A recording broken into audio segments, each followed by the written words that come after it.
திருப்பூர் கனகமல்லியில இந்த விஷயம் நடந்திருக்கு. சம்பவம் ஒரு கவர்மெண்ட் ஸ்கூல் நடந்திருக்கு. என்ன ரீசன்னா, காலையில ஸ்கூலுக்கு அனுப்பிச்சிருக்காங்க பையனை. பையன் காலையில நல்லா தான் போயிருக்கான். பையன் பேர் தீபக்.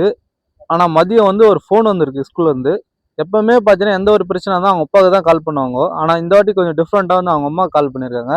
இதுல கொஞ்சம் பேரண்ட்ஸ் பயப்படுறாங்க. என்ன நடந்துச்சு தெரியல. இதுல என்னன்னா பையனுக்கு பார்த்தீங்கன்னா இந்த சைடுல காதான்லாம் வீங்கி இருக்கு. அப்புறம் ஷோல்டர்லாம் கொஞ்சம் வீங்கி இருக்குன்றாங்க. மூக்குல லைட்டா பிளட் லீக் ஆன மாதிரி ஒரு இருக்குன்றாங்க.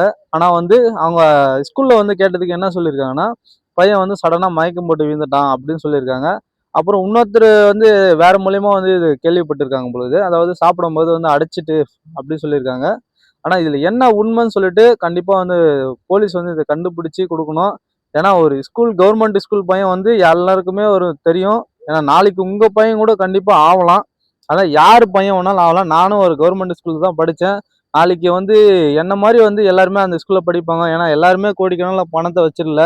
எல்லாம் பிரைவேட் ஸ்கூல்ல படிக்கிறதுக்கு காசு இல்லாத கஷ்டப்படுற ஒரு ஃபேமிலிக்கு கொடுக்குறது தான் அந்த கவர்மெண்ட் ஸ்கூல்ல. அந்த ஸ்கூல்ல இந்த மாதிரி பண்ணா எப்படி நாளைக்கு இன்னொருத்தர் அந்த ஸ்கூல்ல சேருவாங்க, படிப்பாங்க.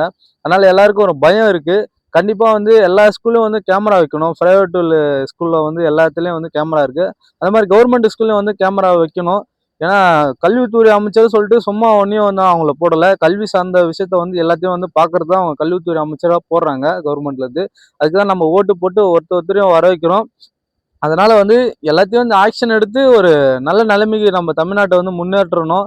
இந்த மாதிரி சம்பவம் யாருக்குமே நடக்கக்கூடாது. ஒரு பேரண்ட்ஸா எவ்வளவு கஷ்டம் தெரியுமா அது அந்த விஷயத்த கேட்கும்போது. நம்ம சாதாரண பையன் உங்களோட பையன் கீழே விழுந்துட்டாவே ஒரு பிளட் அவனை பார்த்தாவே மனசு எவ்வளவு உறுத்திடும். ஒரு பையன் செத்துட்டேன்னு சொல்றாங்க. அவனை எத்தனை நாளா வளர்த்து எத்தனை நாளா அவனை பார்த்து இருப்பாங்க. ஒரு பூ மாதிரி பார்த்துருப்பாங்க. அவனை எங்கேயும் யாரு கூட சண்டை போடாத அவனை எப்படிலாம் வளர்த்துருப்பாங்க. ஆனா இந்த மாதிரி சம்பவத்தை சிம்பிளா சொல்லிடுறாங்க செத்துட்டான்னு சொல்லிட்டு. இப்போ அவங்களுக்குள்ள என்னன்னா இவ்வளவு குழப்பம் இருக்கும். ஒரு நல்ல பையன் போனா செத்துட்டான்னு சொல்லையில இவ்வளவு குழப்பம் இருக்கும். அதனால இதுக்கு சீவிரா ஆக்ஷன் எடுத்து இதுக்கு என்ன நடந்தது, என்ன பையனுக்கு என்ன ஆச்சுன்னு சொல்லிட்டு மெடிக்கல் ரிப்போர்ட் இதுக்கு எல்லாத்தையும் போலீஸ் வெரிஃபை பண்ணி இது சீக்கிரமா கொடுக்கணும். அப்பதான் நாளைக்கு எல்லாருமே ஒரு நம்பிக்கையா இருப்பாங்க நம்ம தமிழ்நாட்டுல